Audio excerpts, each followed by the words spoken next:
In this section, we're going to discuss what you need to do in order to add a customized graphic to your presentation plot. The plot that we have here is a ledger. We'll change this to a letter size plot right up here.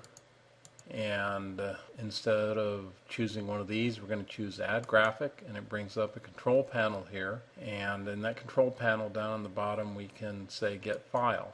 We would point to some file somewhere, a graphics file, and I'll go to Logos here, and I will choose a graphics of Performance Drilling Technologies logo, and you can see it's brought in and it's anchored up in the left area of the page here. And if I wanted to change the height of it, I could come over here and say I wanted it to be 5 by 5, and it gets redrawn, and I can put it where I want to within the anchorings. Now remember that everything that you see at this stage of the game, if it's not exactly where you want to have it, you're limited as to how you can move it around in this space. This is pretty much when it's drawn there, you can't move it because there's not an interface layer here. What we do there in order to move things around and put them exactly where we want and put the annotations is to use Inkscape. So don't worry about the fact that you can't get this exactly where you want it. We can move it later.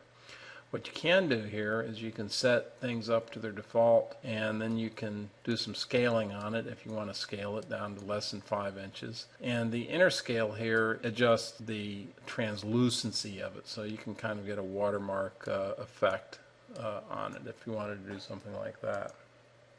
You can add multiples. If I wanted to add yet another one to it, I could come up here and add another graphic, and I could get that file.